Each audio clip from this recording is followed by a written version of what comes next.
হায় দোস্ত, আমি তোমাদেরকে বলছি, আয় যুবক, তুমি শোনো, তুমি জেনে রাখো যে বাবা তোমার জন্য এত কষ্ট করলো, যে বাবা জমিনে মাঠে ঘাটে রাস্তায় কষ্ট করে রোদ্রে পুড়ে নিজের সোনার জীবনটাকে তামা বানিয়ে তোমার জন্য আমার জন্য রিজিকের পয়সালা করার জন্য সব সময় দৌড়ালো, কষ্ট করলো।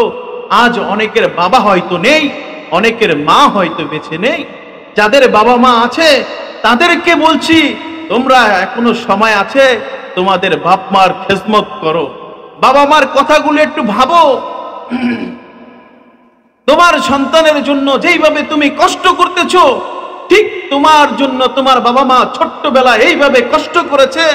তোমার বাবার রোদ্রে কষ্ট করা হাড় ভাঙ্গা টাকা দিয়ে তোমাকে স্কুলে ভর্তি করেছে, তোমার বাবার কষ্টের টাকা দিয়ে তোমাকে পোশাক বানিয়ে দিয়েছে, তোমার বাবার জমিনে কাজ করা কষ্টের টাকা দিয়ে তোমাকে স্কুলে ভর্তি করাইছে, তোমার পড়ালেখার সব ব্যবস্থা করেছে, পরীক্ষার ফি দিয়েছে, তোমার আসা যাওয়ার যাবতীয় যা কিছু প্রয়োজন ছিল সব তোমার বাবা করে দিয়েছে। আজ তুমি সেই বাবাকে ভুলে গেছো। তুমি টাকা পয়সার মালিক হয়ে তোমার বাবার সাথে তোমার কোনো সম্পর্ক নাই। তুমি অফিসার হয়ে গেছো, বড় ম্যাজিস্ট্রেট হয়ে গেছো, তোমার বাবার সাথে দেখা করার তোমার সময় নাই। তোমার বাবা কোথায় কষ্ট করে কিভাবে আছে তুমি খোঁজ খবর নাও না কেন? কারণ কি জানো? কারণ তুমি দুনিয়ার পাগল হয়ে গেছো। আখিরাত নিয়ে তোমার ভিতরে চিন্তা নাই, আল্লাহর ভয় তোমার ভিতরে নাই। যদি আল্লাহ তাআলার ভয় থাকতো তাহলে তুমি কখনো তোমার বাবাকে ভুলে থাকতে পারতে না। যেই বাবা তোমার জন্য এত কষ্ট করলো, যেই বাবা রোদ্রে পুড়ে নিজের জীবনকে বিলীন করে দিয়ে বাবার অর্থ সম্পদ সমস্ত সবকিছু তোমার পিছে ব্যয় করলো, আজ তুমি যখন বড় হয়ে গেছো, মানুষের মতন মানুষ হয়ে গেছো, আজ বাবা মাকে তুমি ভুলে গেছো। তুমি অনেক টাকার মালিক হয়েছো, আরে তাতে কি? তোমার বাবা মা যদি একবার চোখের পানি ছেড়ে দেয়, খোদার কসম তুমি ধ্বংস হয়ে যাবে। তুমি যদি দুনিয়ায় ধ্বংস না হও, পরকালে তুমি ধ্বংস হয়ে যাবে। অতএব সময় আছে, এখন আসো, তওবা করো, বাবা মার কাছে ক্ষমা চাও, তাদেরকে খেদমত করো, তাদের কাছ থেকে দোয়া নাও।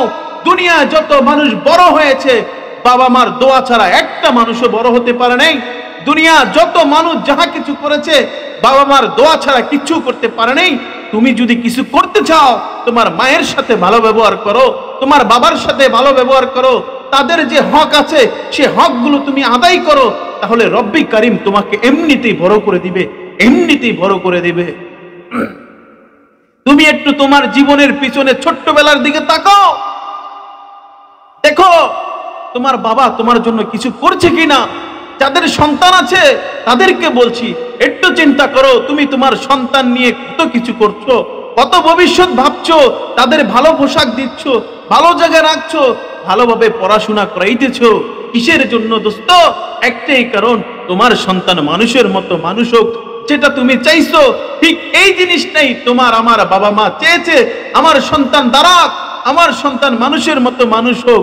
আরে ছোট্টবেলা তুমি হাঁটতে পারতা না, যে বাবার হাত ধরে তুমি হাঁটা শিখলা, আজ তুমি হাঁটার পর সেই বাবাকে তুমি ভুলে গেছো।